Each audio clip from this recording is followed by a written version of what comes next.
Students, welcome back. Today we will going to learn the last chapter of the partnership. कौन सा? Dissolution of a partnership firm. अब partnership बंद करनी है, firm को क्या करना है? डिसॉल्व करना है. शुरू करें? चलो जल्दी से open your notebook fast. According to section कौन सा? 39 of the Indian Partnership Act. जल्दी से बताओ इंडियन पार्टनरशिप एक्ट कौन सा है? यस, 1932. जल्दी से लिख देते हैं. Dissolution of the firm means dissolution of अब फर्म बंद हो रही है, इसका मतलब पार्टनर्स के बीच में जो पार्टनरशिप है उसको भी तो खत्म करना पड़ेगा. तो according to section 39 of the Indian Partnership Act 1932, dissolution of the firm means dissolution of partnership among all the obviously बात है partners in the firm. चलो फटाफट नोट इट डाउन फास्ट. अब हमें ये तो पता है कि फर्म को बंद कर सकते हैं, पर किस तरीके से कर सकते हैं? What are the modes of dissolution of a firm? एक एक करके फटाफट देख लेते हैं. टोटल 5 है ना. First, by mutual agreement. When mutually partners agrees कि अब हम फर्म को बंद कर देते हैं, तो जब सारे पार्टनर्स राजी हो चुके हैं तो ठीक है बंद कर दो, क्योंकि कोई काम करने के लिए तैयार नहीं. Done. Second point, compulsory dissolution. इस वाले केस में कंपल्सरी फर्म डिसॉल्व होगी. पहला पॉइंट क्या कहता है? जब सारे के सारे पार्टनर्स क्या हो गए? इंसॉल्वेंट हो गए. क्या हो गए? इंसॉल्वेंट हो गए. मतलब अब उन्होंने डिक्लेयर कर दिया है कि हमारे पास पैसा नहीं है हमारे डेट चुकाने के लिए. करेक्ट है. इंसॉल्वेंट पर्सन कभी भी कॉन्ट्रैक्ट नहीं कर सकता. जितने भी पार्टनर्स है फर्म में हमेशा सॉल्वेंट होने जरूरी है. क्लियर.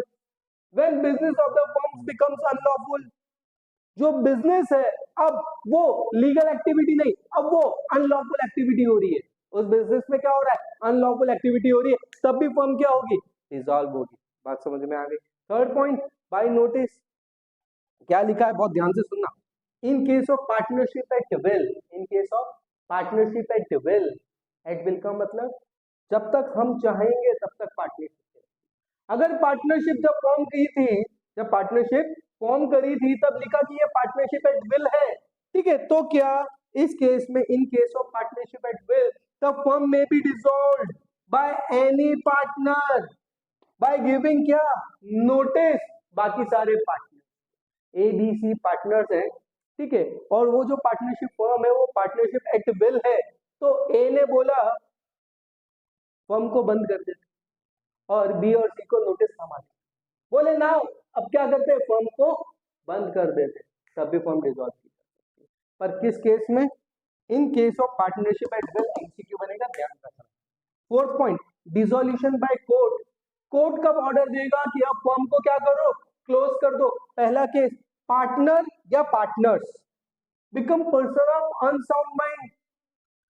पार्टनर का दिमाग ही नहीं चल रहा. अगर पार्टनर का दिमाग ही नहीं चल रहा है तो हमें पता है पर contract act 1872 unsound mind person can't do contracts.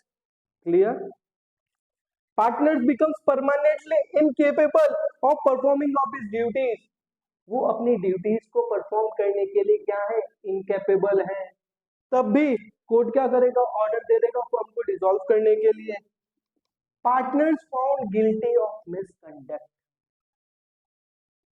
Partner ने कुछ ना कुछ गड़बड़ कर दी है फर्म के अंदर. ठीक है, ओके. नोट करो फटाफट जल्दी से fast. Fifth point, happening of an event mentioned in the partnership deed. वो इवेंट जो पार्टनरशिप डीड में मेंशन कर रखा था कि अगर ऐसा कुछ हुआ तो फर्म डिसॉल्व हो जाएगी, अगर ऐसा कुछ हो जाता है तो फर्म डिसॉल्व हो जाएगी. सिंपल. क्लियर. क्या क्या हो सकता है इसके कुछ एग्जांपल्स देख लेते हैं. मान लो पार्टनरशिप डीड में लिखा हुआ है कि जो पार्टनरशिप है वो 5 years, 7 years, 8 years, 10 years, whatever time period fix रख रखा है. जैसे ही वो टाइम पीरियड कंप्लीट हुआ फर्म क्या होगी? क्लोज हो जाएगी. On completion of the venture, जैसे ही काम पूरा हुआ पार्टनरशिप बंद हो जाएगी.